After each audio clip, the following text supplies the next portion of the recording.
Space Jam was definitely a fun flick with mixing live action and animation with the Looney Tunes, and I finally got a chance to see its sequel, Space Jam: A New Legacy, now playing in theaters and streaming on HBO Max. But is this long-awaited sequel to the 1996 flick a surefire slam dunk, or is it just a great big fumble? Find out right now in this spoiler-free review. Big D's Entertainment Rankings and Reviews. So greetings, my fellow YouTubers, and welcome to Big D's Entertainment Rankings and Reviews. My name is Doyle, better known to as the Big D, and this time around I'm going to bring to you a review of the recently released live-action animated sports comedy flick Space Jam: A New Legacy, released by Warner Brothers, serving as a standalone sequel to the 1996 movie of the same name. It marks the first theatrically released film to feature the Looney Tunes gang since 2003's Looney Tunes Back in Action. Serving as a combination of live-action, traditional hand-drawn animation, and 3D CGI effects, the film stars basketball player LeBron James as a fictionalized version of himself, along with Don Cheadle, who plays the bad guy, plus Chris Davis, Sonequa Martin Green, and Cedric Joe, along with Jeff Bergman, Eric Bauza, and Zendaya headlining the Toon Squad. Anyway, set in a shared Warner Bros. Virtual space multiverse, the film follows James teaming up with the Looney Tunes to win a basketball match against digitized champions to rescue his son from a rogue AI that is oddly called Algorithm, or ALG for short. Now, I'll just give you a slight heads up on the story. LeBron wishes for his sons Darius and Dom to follow his footsteps, but Dom, a child prodigy in computer software, instead dreams of becoming a video game developer. Well, he and his family are invited to the Warner Brothers studio to discuss a movie deal, but however, he's not too thrilled with the studio's software, particularly its state-of-the-art AI, Algorithm. And soon Dom expresses interest in it, but that made his father upset, and so he just vanished while trying to go away from him. And so LeBron is sent into the world of Warner Brothers through all sorts of worlds and ends up in the Looney Tunes world, where he meets Bugs Bunny. And now he has to recruit all the other Looney Tunes to help him face Algorithm and, well, and something else, because it had been 25 years since the Looney Tunes gang, along with Michael Jordan, stopped the All-Star Monstars in the first Space Jam. But now they've got a new threat aside from Mr. Rhythm, and that being form of the Goon Squad, which, believe me, you're going to be in for a real surprise when you see them. But I'm sure you've seen the trailers for the movie, though, but that's all I'm going to tell you. But anyway, now, the film unexpectedly made a debut at #1 this past weekend, surpassing Black Widow unexpectedly when we originally predicted that Black Widow would definitely spend a second week, considering opening strong last week. But unfortunately, like its predecessor, this film been getting more dissed, because they found this film spoiled with product placement by the studio and lacking the original film's quirky and self-referential humor. You know, I say that? Codswallop. I laughed out a lot at some of this movie, alright? I can't understand why in the Con Bloomin' world you people couldn't even get a hold of the humor and why have you. Sure, some of it might not quite come to as good as the original Space Jam, but... And the product placement, I can understand that.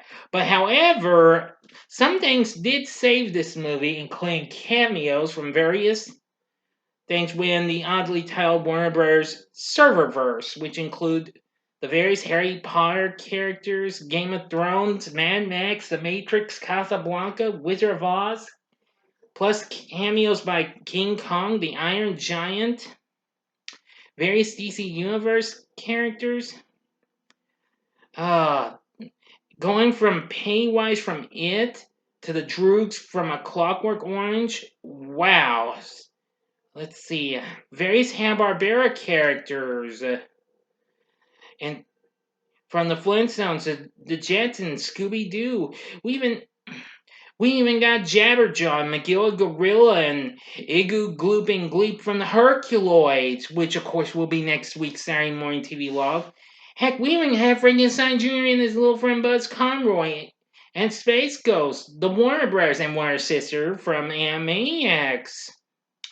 Heck, even the Mighty Mightor. Can you believe that we even had, oh, Lord of the Rings characters and oh, various Batman 1960s characters from the Superman movies, and oh boy, we even had Lionel and Cheetara from Thundercats. If you watch closely, plus Dick Dastardly and Penelope Pitstop, after Dastardly had recently appeared in last year's Scoop.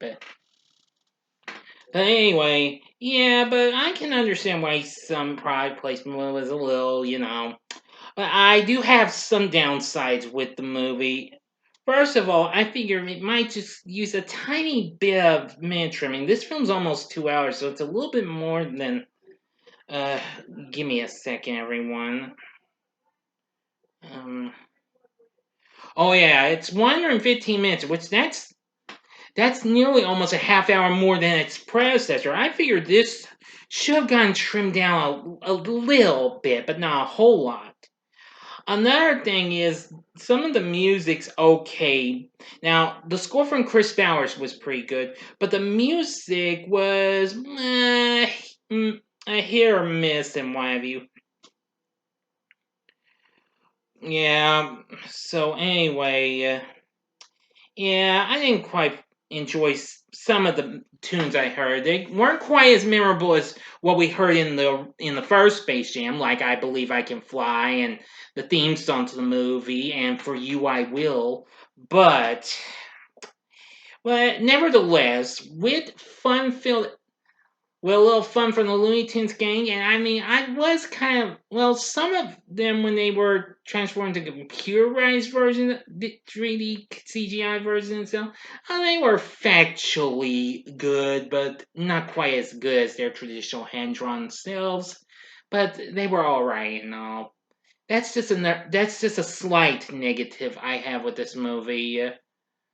But like I said, my biggest negatives were some of the tunes I heard, as well as the runtime. I figure it could have used just a tiny bit of trimming in the minutes, in my view. Because, like I said, this movie is a little longer than its predecessor, which ran for 88 minutes. But anyway, I'm sure your kids will enjoy this film. It'll help them, get a good lesson from this and what have you. But nevertheless, I did enjoy this movie.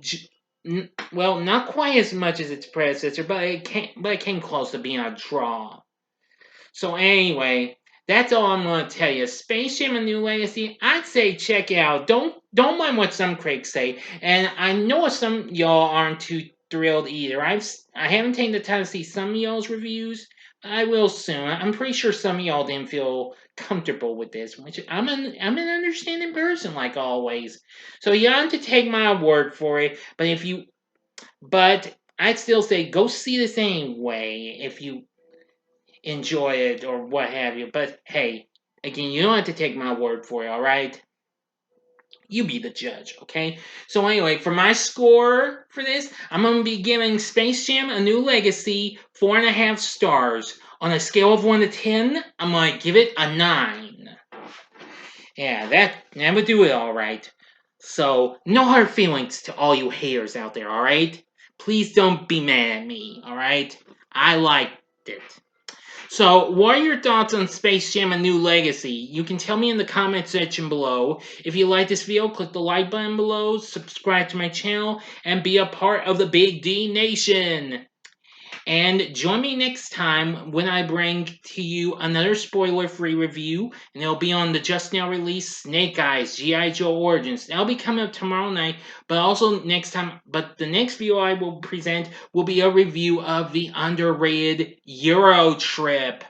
So thank you for watching, and if you like this, you may want to check out some of these other videos and what have you that I've done. In the upper left-hand corner is my review of another Looney Tunes movie. I need to review more of these, but for now, you can check out my review of Daffy Duck's movie, Fantastic Island, in the upper left-hand corner, or go to the upper right-hand corner for my spoiler-free review of, one of the previous movies I recently went and saw, that being Black Widow.